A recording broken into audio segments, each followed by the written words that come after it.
Glória a Deus. Eu queria hoje compartilhar com vocês uma palavra, que na verdade é uma palavra de Paulo, mas eu vou dar uma caminhada antes de chegar lá.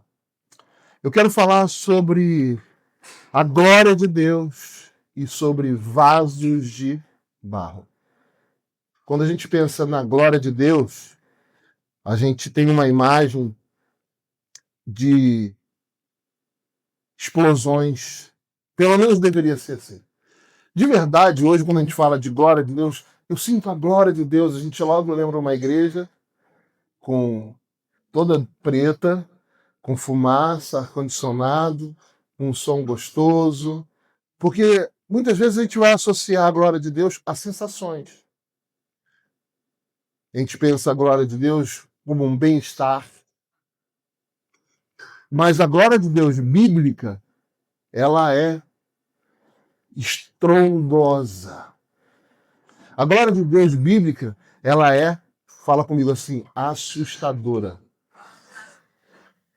Ela é tão assustadora que quando Moisés, ele chega e fala que Deus queria falar com todo o povo, porque no começo o povo reclamou com Moisés, falou assim, Moisés, só você ouve, não, nós também podemos ouvir, queremos ouvir.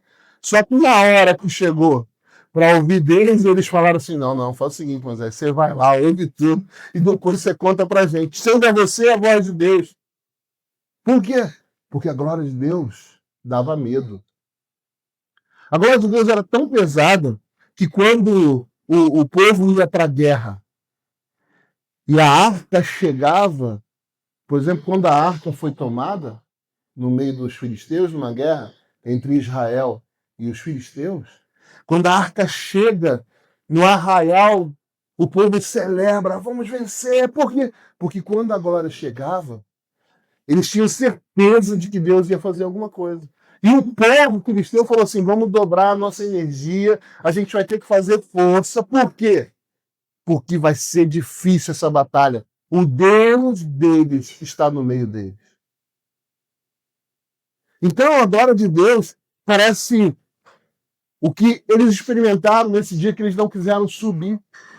A Bíblia fala que uma nuvem preta começou a rodear, descer sobre o monte e trovões. Imagina, a gente está aqui, vamos entrar na igreja. Em cima da igreja, na porta da igreja, uma nuvem preta, cheia de trovões. O clima muda, sem entrar na igreja.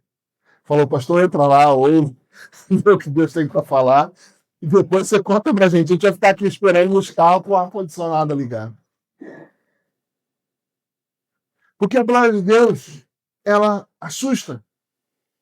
Só que quando a gente olha para o Novo Testamento, diz que a glória de Deus, essa estrondorosa, habita agora, sabe aonde? No Joelso, no Joércio. Habita onde? No Elvis. Habita dentro de nós, em vasos de barro. Eles tinham medo de subir o monte, mas eu me lembro de uma situação que eu estava com uma crise muito forte, respiratória, e estava dando um princípio de pneumonia, e eu estava para subir e no, no retiro, no retiro lá na Escola do Sobrenatural, eu ia fazer um jejum de 21 dias lá. E eu estava com um princípio de pneumonia. Já estava tudo pago e é caro, né? É caro porque eles trazem preletores, todos os dias tem vários preletores, 3 preletores por dia, e todos eles muito. O Subirá estava lá, né? O falecido Amaro estava lá, muita gente estava lá. E aí a gente ia para lá, estava tudo pago, passagem paga, e eu com princípio de pneumonia. A Simone ligou o ar-condicionado, né, e a Samara dormiu no quarto dela. Eu não lembro como que foi a dinâmica, mas o ar-condicionado começou a me perturbar. A gente tinha uma sala, que era a sala do Obed-Edom, eu fui para a sala dormir lá. Deitei no chão, porque eu não queria o ar-condicionado, não queria ventilador, e a Simone é a louca do ventilador. Pode estar fazendo frio, de rachar, ela precisa do ventilador. E ela contaminou a Samara. Porque a Samara, para dormir, mesmo sem o ventilador, ela bota o ruído lá do ventilador no celular. Eu falei, cara, isso aí tem que ter libertação. O tal do ruído branco, né? Mas aí eu fui para a sala, eu estava com esse problema e eu tinha que arrumar a mala e resolver se eu ia passar 21 dias com pneumonia de jejum, né? Em Palmas. Gente, tem lugar que é quente e tem lugar que é praticamente o sósia do inferno. Desculpa, depois eu corto essa parte. É Palmas. Gente, o diabo parece que mora em Palmas, porque lá é bem quente, hein? É muito quente lá. E aí eu tava para ir para lá e decidi então ir ou não ir, dormir. Quando eu dormi na sala, eu tava dormindo e de repente a Brise, que é uma maltês, ela saiu do par. Ela não abandona a Simone, mas ela abandonou a Simone e veio para a sala. E começou ela. Não sei se vocês conseguem ver isso, mas cachorro ri. Cachorro ri.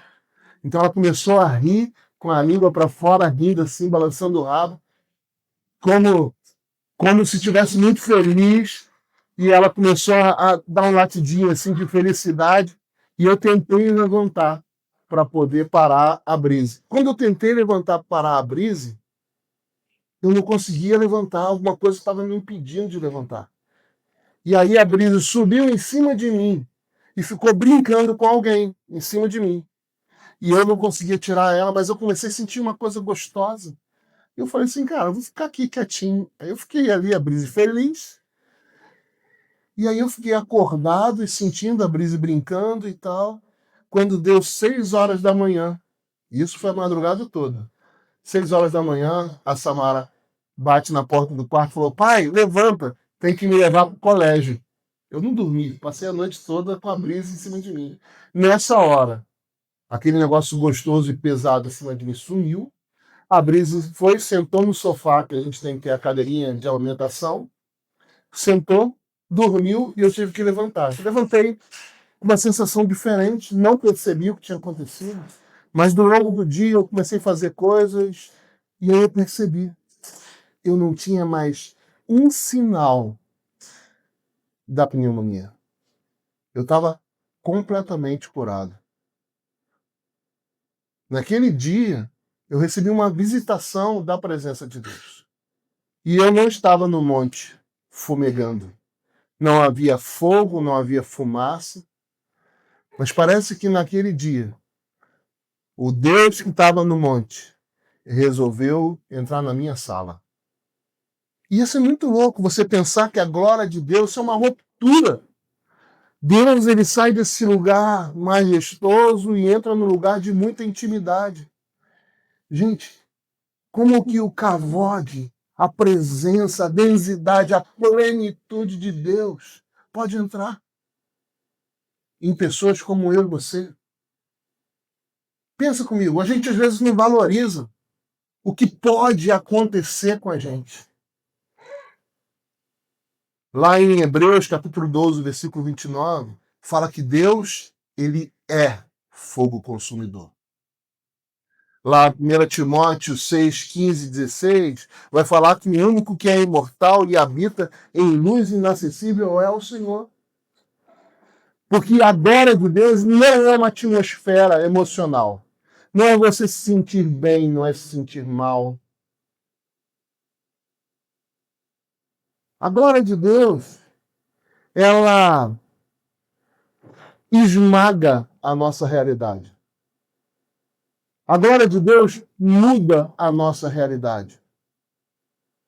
A glória de Deus, ela destrói a nossa realidade. Porque a nossa realidade, ela se impõe como um único fato plausível. A única coisa que pode acontecer é a realidade, é o que vemos. E aí vem Deus com sua glória e muda tudo. Naquele dia, eu fui curado. A verdade é que nós experimentamos muito pouco da glória de Deus. Sabe por quê? Porque para você hoje entrar no lugar onde Deus está, você precisa ter, o apóstolo Paulo, ele fala, ousadia. Então, para entrar na presença de Deus e ter ousadia, você tem que se levantar de onde você está e ir para outro lugar. Você precisa entender, eu preciso entender, que não tem como ter glória de Deus se você não caminha em direção a ela.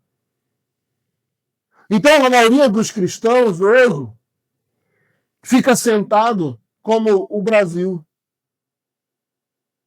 Como que a música deitado eternamente em berço esplêndido. Parece que a gente está justamente nesse lugar de possibilidade que a gente não vive. Porque a glória de Deus, ela quer se mover dentro de nós. Eu tive uma revelação esses dias. Para mim, esses dias, últimos dias, têm sido dias incríveis.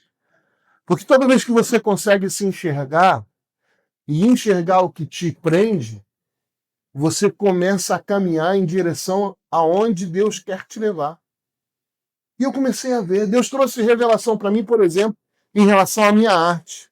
Comecei a buscar o Senhor porque há uma insatisfação no meu coração com a estação que eu estou vivendo. Porque nessa época que eu falei para vocês que Deus foi me visitar, era a época que de manhã tinha um passarinho que ia cantar comigo na minha varanda. É uma época em que eu fluía mais na presença de Deus, eu tinha muito prazer, passava horas e horas na presença de Deus, o Obed estava explodindo. E eu percebi uma coisa, eu percebi que eu tinha perdido a glória. Lógico que a gente está na presença, a presença de Deus é suficiente, se a gente não mergulhar profundo, a gente vai aos poucos sendo direcionado pelo Espírito, mas o Senhor quer revelar a sua glória. Sabe de uma coisa? Moisés e o povo representam duas oportunidades. A primeira oportunidade é você ser abençoado, é você ser guiado para a terra prometida, mas você viver a sua vida de forma comum.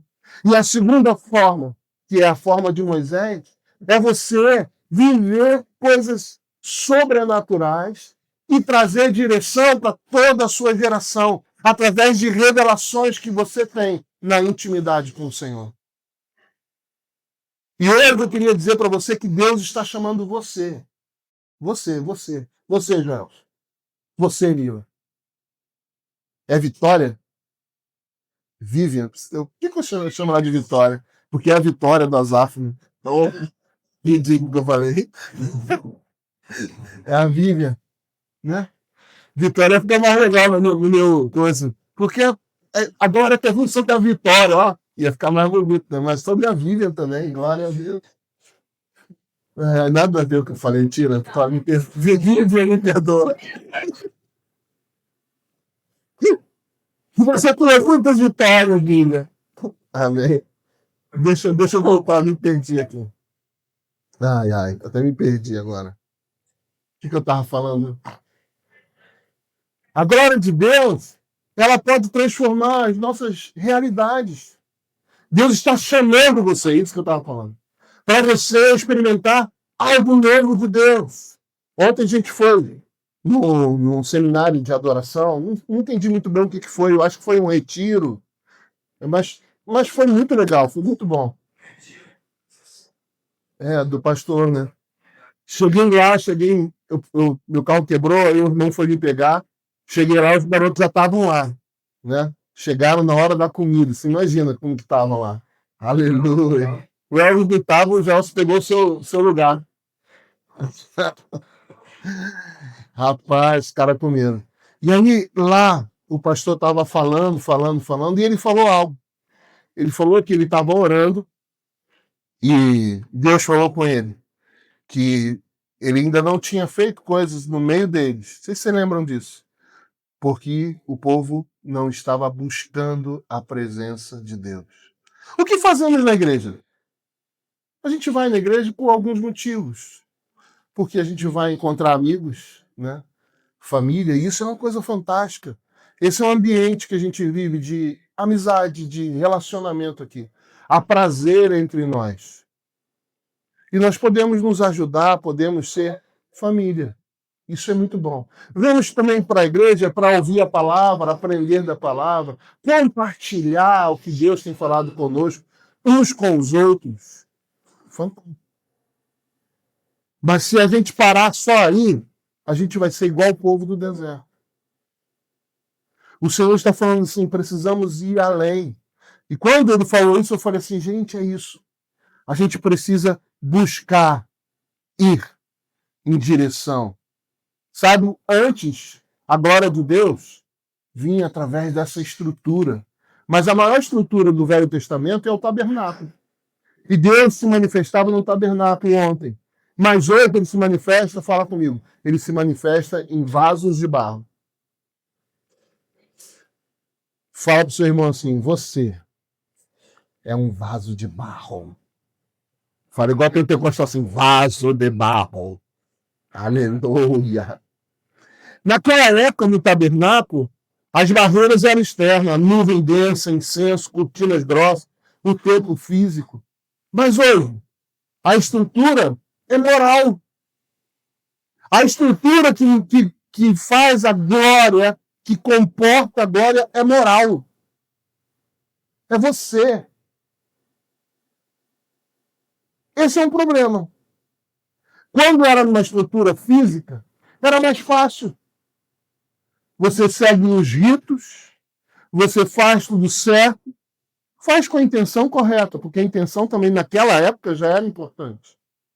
Faz tudo correto, vai dar certo, vai dar bom. O problema é que nós, na nossa história, somos vasos que carregamos sentimentos, emoções sujeiras que comprometem a glória de Deus.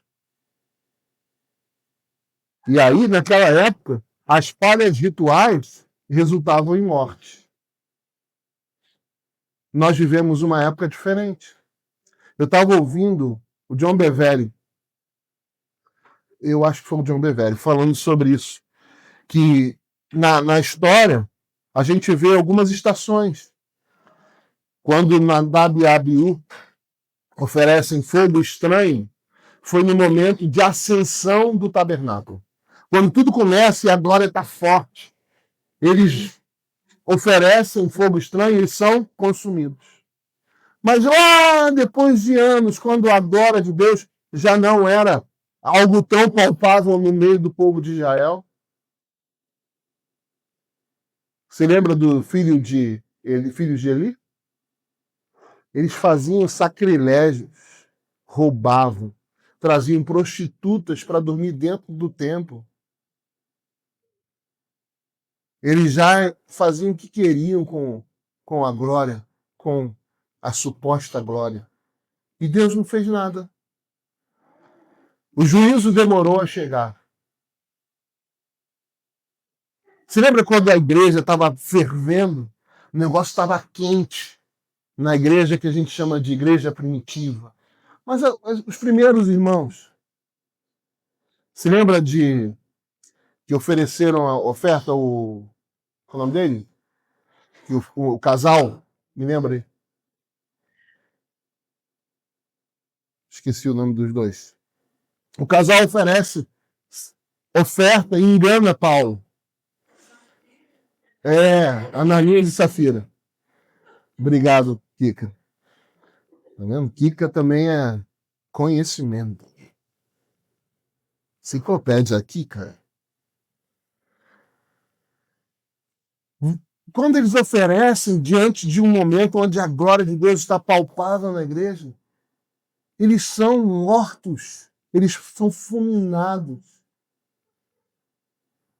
Mas parece que hoje eu já fui acudir um pastor na Colômbia. Não, em Santa Cruz de la Serra, no Bolívia.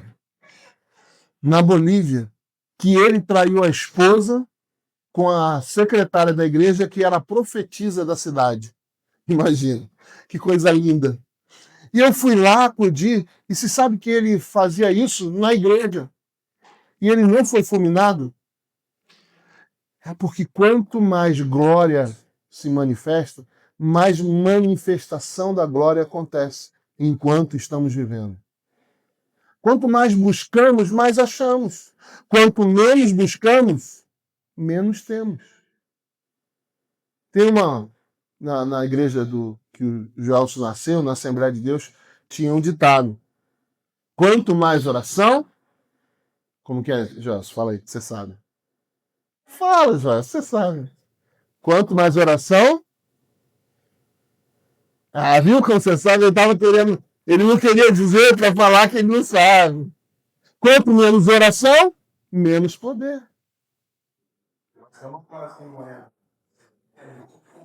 Fala aí. Você ora, piora. Isso aí.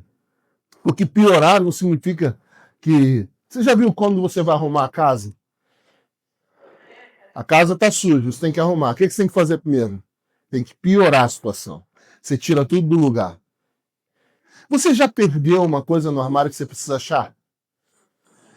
E aí o armário tá lá, cheio de coisa. O que você tem que fazer para achar? Tira tudo. É uma zoeira para você achar. E normalmente, depois que você tirou tudo do armário, você lembra, não estava no armário. Porque antes de você resolver, você vai ter que tratar de assunto. Mas sabe, vocês estão percebendo como a questão é que a falta da presença de Deus, a falta da manifestação de Deus, evidencia a forma como nós vivemos. O apóstolo Paulo, e aí eu estou entrando na palavra, isso foi só a introdução, olha aí. 2 Timóteo 2, a partir do versículo 14, diz assim: recomenda, pois, estas coisas.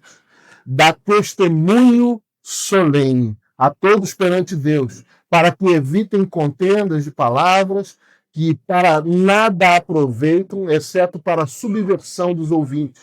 Procura apresentar-te a Deus aprovado como obreiro que não tem que se envergonhar e que maneja bem a verdade, a palavra da verdade. Evita igualmente os falatórios inúteis e profanos, pois os que deles usam passarão a impiedade ainda maior.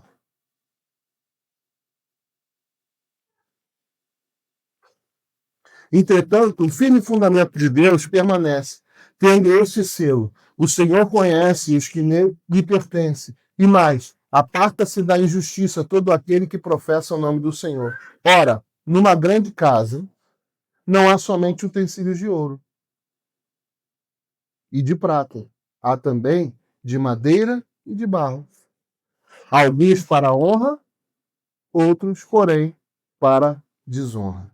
Então o apóstolo Paulo ele vai tratar de alguns assuntos importantes aqui, tratando justamente disso, porque hoje e a glória de Deus habita em você. Você, vaso, vaza. E a sua moral é que sustenta o que você acredita.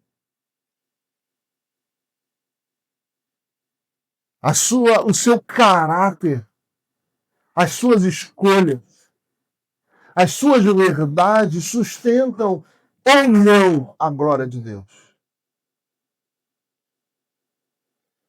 A gente às vezes pensa na graça como uma oportunidade para viver a vida de qualquer forma e receber tudo que Deus tem para gente. A graça não é isso. A graça é que possibilita, apesar de sermos como somos, vivermos ou podermos viver a plenitude de quem Ele é. Então, tudo que eu faço, o caráter que eu estou falando, a moralidade, tudo isso não é porque nós vamos, com isso, comprar o direito de ser o vaso cheio de glória. Mas não, é porque o Senhor nos toca, o Senhor nos enche com a sua graça, é que nós vamos conseguir mudar, ser transformado. É a graça que possibilita. Mas a escolha de mudança não é do outro, não é de Deus, não está na mão nem do diabo. Eu não consigo porque o diabo não deixa. Você não consegue porque você precisa de... Fala com o seu irmão assim: meu querido irmão, tenha vergonha na cara. Ele vira e fala assim: Recomenda, dá testemunho solene perante todos, para que evitem contendas, palavras que para nada aproveitam, exceto para subversão. Sabe o que o apóstolo Paulo falou assim? Para de palhaçada. Ele está falando, para de conversinha fiada. Para de ficar justificando as suas queixas. Ele vira e fala assim, tudo isso serve para subversão. Sabe o que significa subversão? Destruição de cidades. É uma metáfora para a extinção de um espírito conectado com Deus. Se você não tomar as decisões certas, o apóstolo Paulo está falando. Ele não está falando assim, luta contra o diabo, pega aí a sua espada, dá na cabeça do capeta. Não, ele está falando assim, cara, seja melhor. Se levanta, se posiciona. Eu gosto de acreditar nisso. Eu acredito que dons são liberados através de imposição de mãos, porque Timóteo fala sobre isso, a carta de Paulo a Timóteo.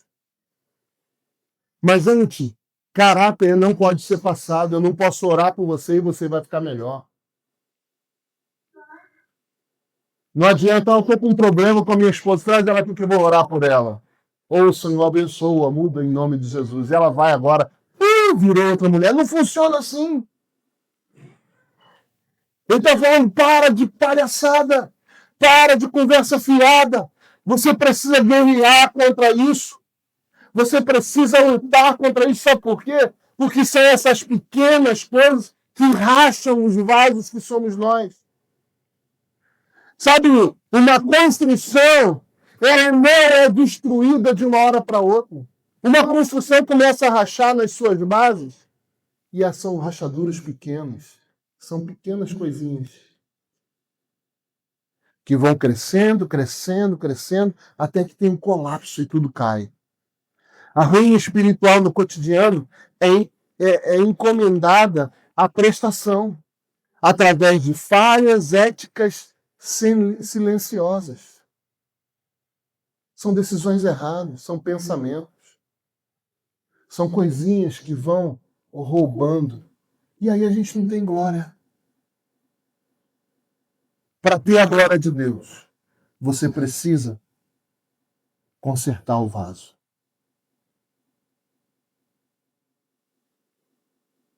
Conserta o vaso. E ele vira e fala algo, e isso é muito importante que eu vou falar. Porque eu ensinei isso para a Samara durante a vida dela toda. Que crente não julga. Crente não jura, desculpa. Julga, né? Ô bicho que julga. Não deveria, mas julga. Mas crente não jura. A Bíblia vai falar, Jesus fala isso, não jureis nem pelo céu, nem pela terra.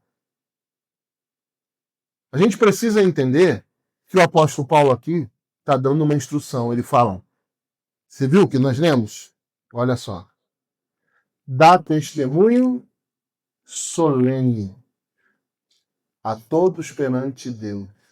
Ele vira e fala assim, você precisa testemunhar. E testemunhar aqui de forma solene é diferente de jurar. Sabe por quê? O juramento é mais ou menos assim. Ô, Jéssica, seguinte, Jéssica, eu vou construir. O que você quer construir lá na sua casa? Reformar, fala aí, qualquer coisa. Uma sauna. Vou fazer uma sauna para você, entendeu? Vou fazer uma sauna e, rapaz, eu sou muito bom nisso. E eu juro para você que eu vou fazer, entendeu? Em nome do maior sauneiro da história, o Kleber. Você lembra do Kleber? O Kleber Justino, né? Ele é um cara fantástico. Em nome dele, eu juro que eu vou conseguir fazer. Então você, por causa do Kleber Justino, o sauneiro mais confiável do Brasil, né? Vai que tem um cara que faz sauna, se chama Kleber Justino. Mas é bem provável isso. Por causa dele, você aceita o que eu falo. Jurar por causa do outro é você precisar que algo justifique quem você é. é diferente de testemunhar solenemente. Testemunhar solenemente é falar de fatos que são reais. É você. E olha que ele está falando, ele tá dizendo em nome de Deus. Testemunho em nome de Deus, solenemente. Existem coisas que você não. Tudo o que você for falar e usar o nome de Deus para justificar o que você está pretendendo fazer, é juramento, isso é pecado. Mas tudo que você for fazer em nome de Deus, por Deus e da forma de Deus, você pode falar em nome de Jesus, eu vou fazer. Não como um juramento, mas como um testemunho solene. E ele fala testemunho solenemente. Assuma a bronca que ele está falando. Se coloque para pagar o preço. Se posicione, é o que ele está dizendo. Seja você esse vaso que esteja pronto para receber a glória de Deus. E ele fala, entretanto, o firme fundamento de Deus permanece. Ele fala que existe uma base. Eu quero usar o apóstolo Paulo para dizer para você como a gente vai fazer isso. Vocês leram o texto, depois se vocês quiserem ler em casa. Vocês podem ler de novo 2 Timóteo. Mas aqui ele fala que existe um firme fundamento de Deus. Uma forte, constante, imutável, rígido, uma característica de fundação. Uma régua divina. Existe uma régua divina para tudo isso que eu estou falando. Como eu vou viver? Como eu vou conseguir colocar em prática esse vaso que recebe a glória de Deus? Existe um firme fundamento. Sabe de uma coisa? Tudo tem a ver com fundamento. Se o fundamento for você, talvez você não consiga, mas se o fundamento for Cristo, você vai conseguir. Presta atenção. Tudo que você começa na alma vai ter que ser sustentado na alma. Você começa um relacionamento porque você está carente. Na alma. Tudo que você começa na carne vai ter que ser sustentado na carne. Você começa um relacionamento por causa da carne. Eu sempre penso nisso. Gente, eu acho o Brad Pitt lindo e eu acho a Angelina Jolie linda. Vocês concordam comigo? São lindos. Se boniteza fosse o suficiente, eles não tinham se separado. Eles têm dinheiro, têm beleza. Gente, eles são pessoas incríveis que ajudam crianças em necessidade. Tem até uma certa moral, mas se separaram. Porque alma e corpo não é suficiente. Se você se juntar aqui na igreja por causa de alma e corpo, quando você se sentir mal, a igreja vai ser insuficiente. Se você abrir um negócio baseado no que você pode, quando você não puder mais, vai ser insuficiente. Por isso que a Bíblia nos convida a um firme fundamento. E fazer tudo, seja relacionamento, negócios, igreja, do firme fundamento que é Cristo. Eu gosto de pensar que Jesus ele não errou, sabe por quê? Porque ele tinha um firme fundamento, que era a vontade de Deus. Ele não errou. Por que nós erramos? Porque nós fazemos em fundamentos que não aguentam a estrutura que vai vir por cima.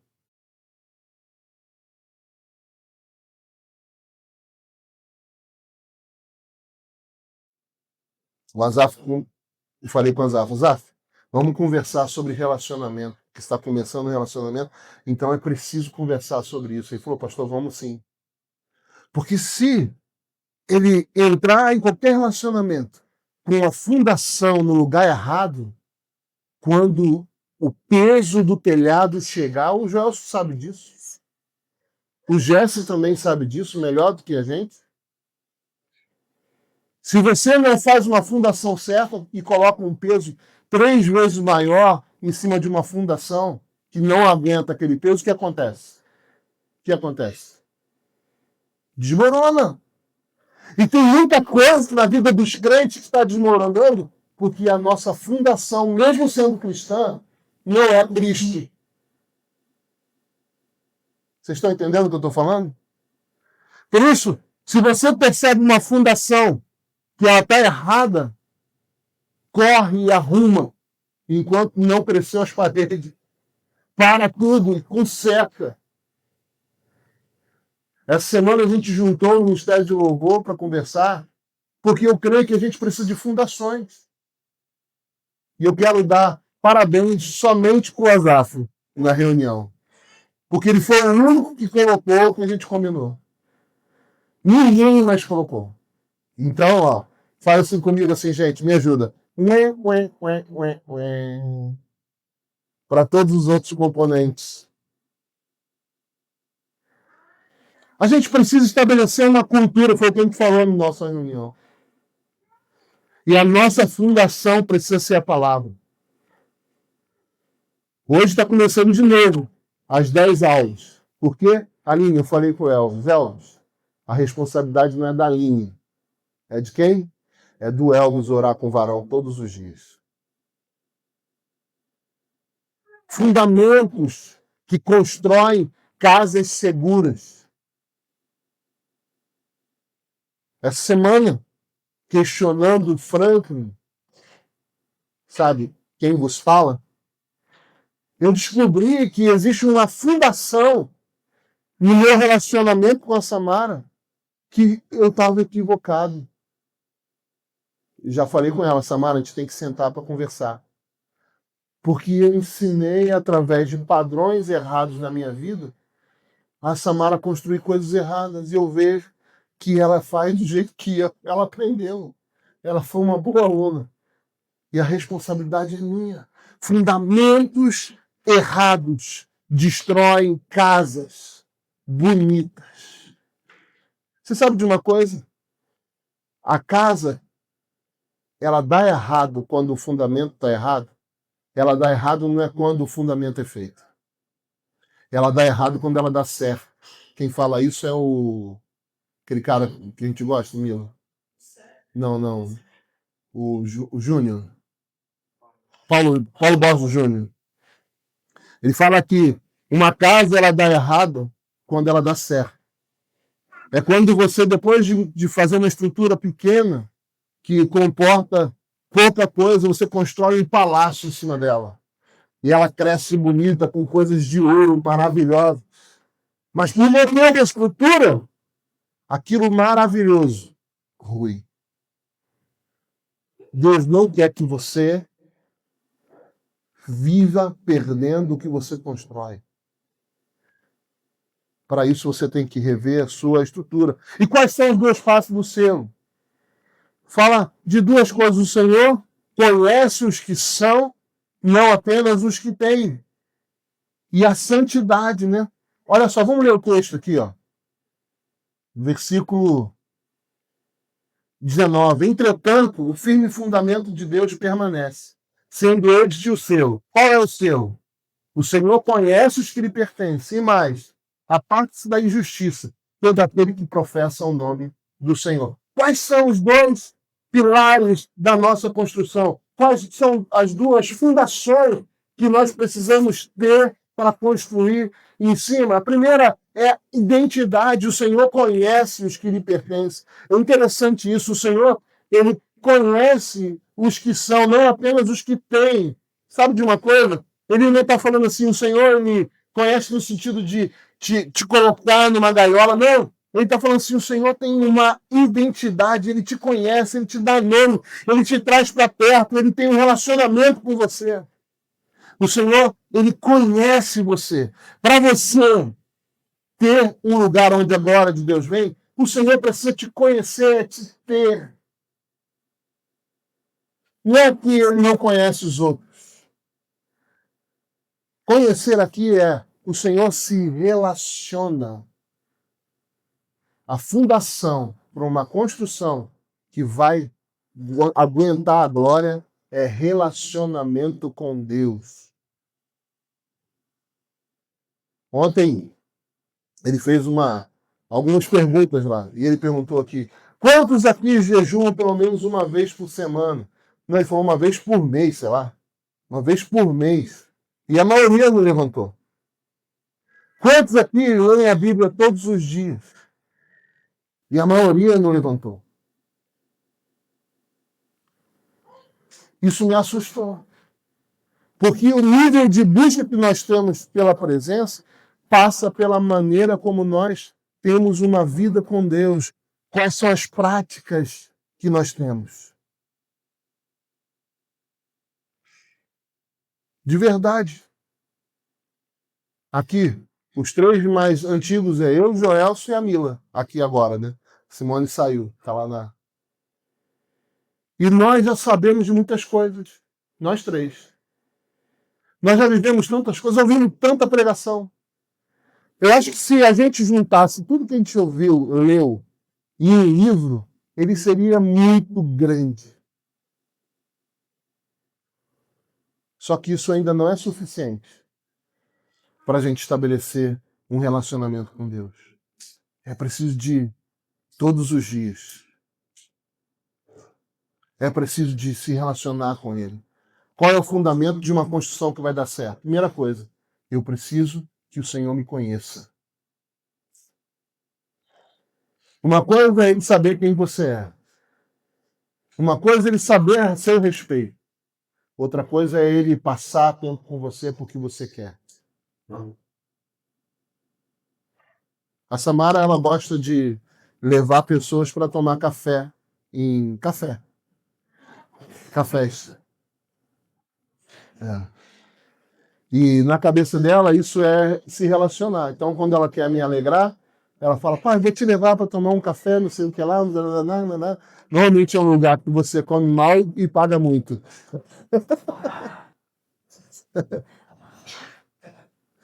E aí a gente vai nesses lugares, ela gosta disso, porque isso é se relacionar com ela. E ela valoriza isso. Imagina que Deus também valoriza o que você faz com ele. E nessa manhã, é como se eu fosse, é como não, eu estou aqui representando Deus falando com você.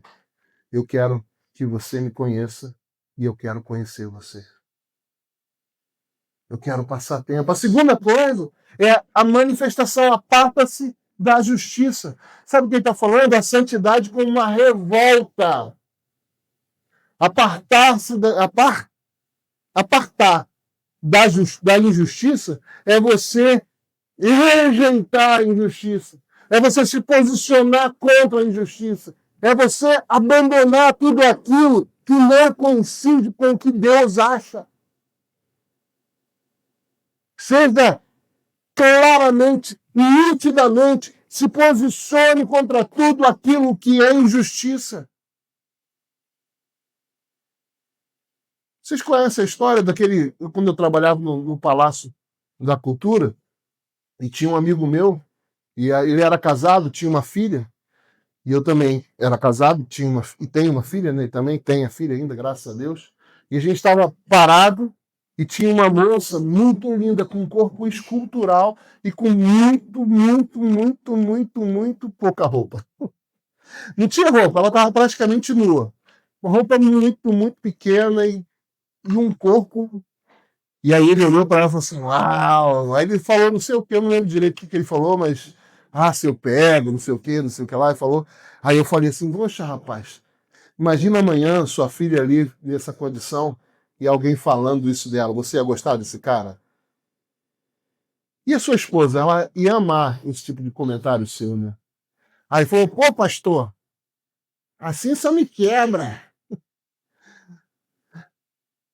A gente precisa se posicionar contra toda e qualquer atitude de injustiça. Você sabe que Os cristãos, durante muito tempo, nas histórias que nós vemos hoje, lendo coisas do passado, eles foram imprescindíveis na ajuda humanitária. Sabia disso? Em todas as crises humanitárias, os cristãos foram os que mais fizeram a diferença. Isso registrado na história. Nas pestes que tiveram ao longo da história, quem se colocava para ajudar a população que estava em risco eram os cristãos.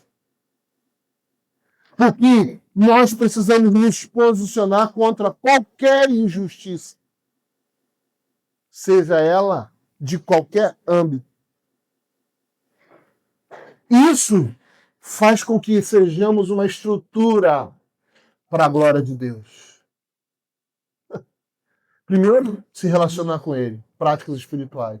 Segundo, se relacionar com Ele através dos nossos relacionamentos. Então, quando eu sento para conversar, não senta eu e o Léo. Senta eu, Léo e o Senhor. Quando eu vou ser pai da Samara, porque tem dia que eu sou pai, tem dia que eu sou amigo, tem dia que eu sou Uber, tem dia que eu sou pastor. Quando eu vou fazer qualquer um desses papéis, senta eu, Jesus e a Samara. Tem que ser assim. Gelson vai fazer lá o móvel. Tem que ter ele, Jesus e o material. Uai, mas como que funciona isso? Funciona na lógica. Lá no Rio, caiu um prédio. Porque o cara que construiu, eu falei na semana passada aqui, e aí a varoa, né, a Rose falou, eu conheço, é um político, não sei o quê. Eu falei, calma, moço, fica quieto. E aí, esse prédio caiu por quê? Porque ele escolheu usar materiais ruins. E como um crente, então, se relaciona no ambiente de trabalho? O Joelson vai ter a oportunidade de fazer uma gambiarra, que amanhã vai dar problema, ou fazer algo com melhor material, para que nunca mais aquilo precise de reparo, entre aspas, né? Porque tudo acaba quebrando. O posicionamento diante das circunstâncias é tão importante quanto o nosso posicionamento diante de Deus. Quem está entendendo, diga amém. Deus está chamando você. Chamando. Por isso que ele fala que nós somos esse vaso. E nós precisamos descobrir quem nós somos. Eu vou ler de novo. E já estou terminando. Ora, uma grande casa não há somente utensílios de ouro e de prata. Há também de madeira e de barro. Alguns para a honra, outros, porém, para a desonra. Assim, pois, a conclusão dessa questão do vaso, dessa questão da solene testemunho, é o seguinte. Se alguém, presta atenção, a si mesmo se purificar desses erros, será utensílio para a honra. Ou seja, eu vou decidir se eu vou ser utensílio para a honra ou utensílio para a desonra. Gente, utensílio para a desonra cumpre propósito, sabia? Você tem um utensílio para a desonra na sua casa. Sabe qual que é? O vaso sanitário. O vaso sanitário era o utensílio para desonra. E aí, fomos na casa do Joelson. Cheguei lá, vou falar de mim, Joelson, calma. Fui na casa do Joelson e aí eu precisei usar o utensílio de desonra dele.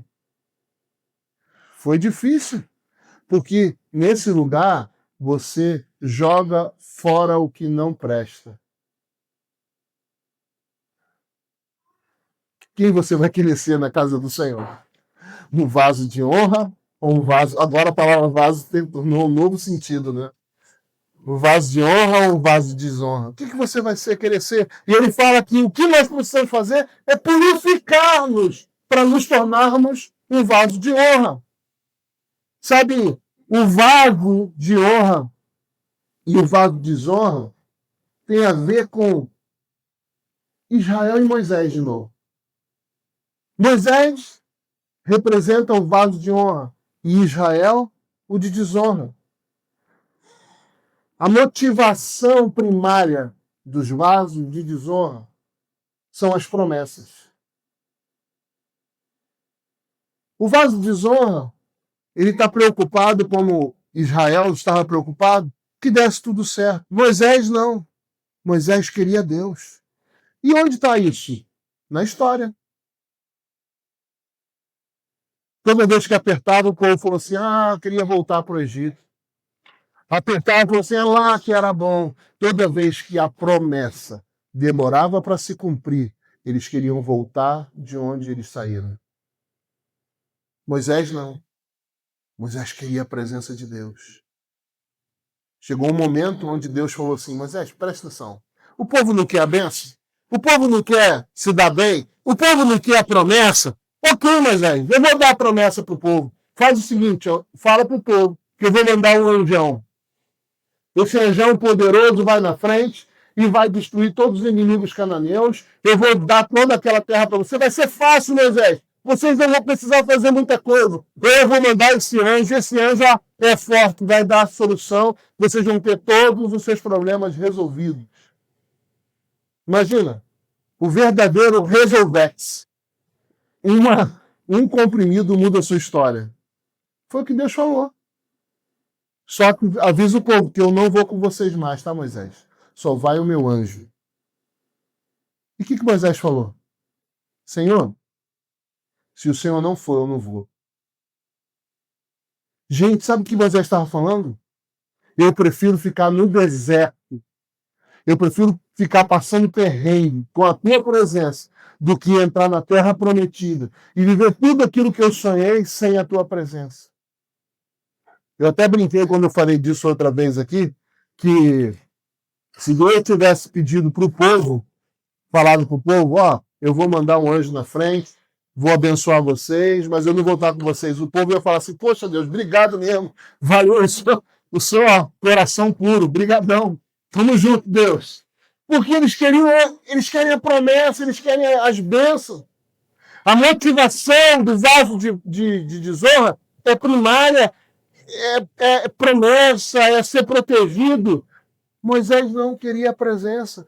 A reação, a pressão no deserto para o vaso de desonra é a murmuração, é falar, caramba, tá tudo errado, nada dá certo, meu Deus, como tudo é ruim, assim eu não aguento mais, eu quero desistir, homem da carne, eu vou morrer, e aquela desespero. Quem quer a presença de Deus entra num lugar seco e árido, de forma voluntária. Senhor, ok, eu não quero entrar na terra prometida, não. Se o Senhor ficar comigo aqui no deserto, tá tudo bom.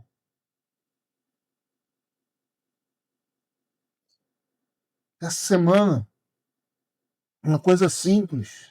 Meu carro estava quebrado, botei lá no... Tá quebrado, né? Botei lá pro cara dar uma olhada, consertar e tal.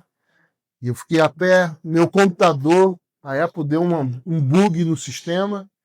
E por ele ser antigo, todos os programas que eu usava foram descontinuizados. É isso mesmo? Pela Apple.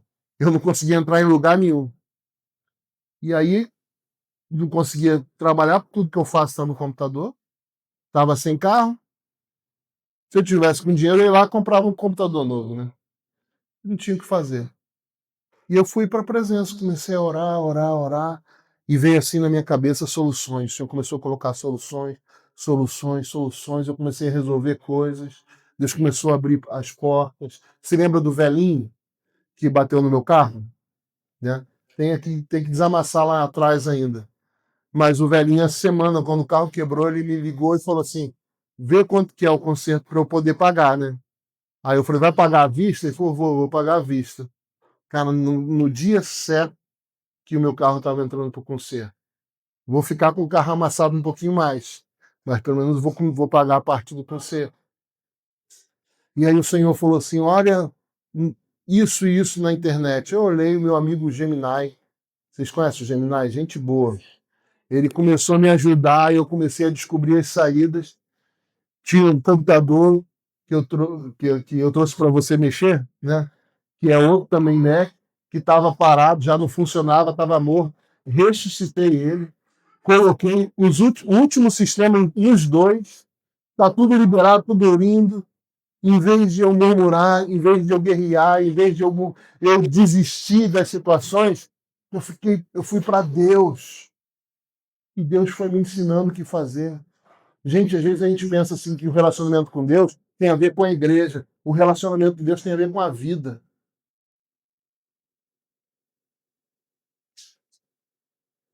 Sabe aquele funcionário?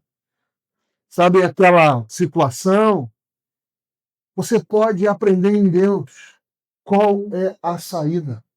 Era o que Moisés fazia. O povo está reclamando que não tem água. Toma, mãe, toca na pedra. Ah, o povo está com fome, vai cair pão. O povo tá, o Senhor vai dizendo. O Senhor vai direcionando Moisés. Mas nunca, por mais que Deus faça, por mais que Deus atue, por mais que Deus. Vou falar uma heresia, vira um Jiraya, ele vai. Mano, a gente vai reclamar se a gente tiver o coração errado. Por isso você precisa e eu preciso aumentar o fogo. Sabe, o processo de Deus precisa ser respeitado. Mergulhe. Ontem a Samara estava fazendo um freelance e ela falou uma frase incrível. Eu falei com ela que eu vou até usar essa frase, vou usar a primeira vez. Né? Ela falou comigo assim, ela não estava conseguindo fazer algo, né, que ela precisava fazer no banco, e ela, se ela não fizesse, tudo que ela estava fazendo não ia entrar dinheiro para ela, não ia adiantar de nada. E ela falou comigo assim, ai, que vontade de chorar. Mas eu não vou chorar, vou resolver. Mudou. Quando você olha para o processo como um fim, como um destino trágico que você foi levado, você termina ali. Mas quando você resolve parar de chorar e achar a solução, vou te falar uma coisa, você acha. Deus está falando para você, se posicione, entre nesse lugar, entre nessa lógica de Deus. Nessa lógica de Deus. Pode vir o pessoal do louvor. Deus está nos chamando para isso. Nos chamando para essa nova história que tem a ver com a glória de Deus revelada em vasos de barro. Vou voltar a falar. Você é o vaso e você sustenta a glória de Deus. Por quê? Com a sua postura, com a sua dedicação e com o seu entendimento. Às vezes a gente coloca para Deus a responsabilidade que é nossa. Às vezes Deus nos abençoar passa pela nossa postura. Uma coisa é a bênção de Deus. A bênção de Deus, ela não acrescenta o quê? Dores. Mas a misericórdia, ela resolve dores. A misericórdia de Deus se renova a cada dia, não é verdade? E ela resolve dores. Mas ela, muitas vezes, simplesmente, você já tomou um remédio para dor de cabeça e melhorou, mas daqui a pouco voltou de novo? Por quê? Porque o remédio é como se fosse a misericórdia. Tem prazo de validade, precisa ser renovado. Mas a bênção não. A bênção ela chega e determina mudanças para sempre. Você quer a misericórdia ou quer a bênção? Você quer ser um vaso da casa do Joelson de desonra ou quer ser um vaso de glória de Deus? Amém? Vamos ficar em pé. A decisão é completamente sua. Não adianta eu te ungir. posso derramar o óleo de Israel sagrado, que foi molhado 3 vezes no Rio Jordão, jogar o sal do Himalaia na tua cabeça, sei lá. O evangelho do Irmandinga, o evangelho é responsabilidade. E sem responsabilidade, a gente não é filho maduro. Filho imaturo vive de misericórdia, mas filho maduro vive da bênção. Eu quero crescer. Eu quero ser responsável. Eu quero que ele olhe para mim e fale assim: o que vamos fazer hoje, filho? E eu vou falar para ele assim: não sei, pai. Será que o senhor pode me dizer? Será que o senhor pode me ensinar? Cada dia pode ser um dia incrível. Em vez de ser um dia de dores, ser um dia de bênção. Onde Deus ele vai mudando, mesmo que seja aos poucos, a estrutura do que já foi perdido. Esse computador estava morto. E literalmente o Senhor me ensinou a ressuscitar ele. Coisas simples do dia a dia podem ser tocados por ideias divinas. Talvez existam pessoas que precisam dessas ideias nos seus relacionamentos, no seu trabalho. Se você estiver simplesmente com seu coração inclinado em descobrir, você vai ouvir o Senhor. Por isso que naquela noite, naquela madrugada, eu e a Brise vivemos uma experiência incrível. Porque o Senhor entra na nossa rotina e muda as estruturas que estão à nossa volta. Para isso precisa de glória. Amém? Toca-me, Senhor.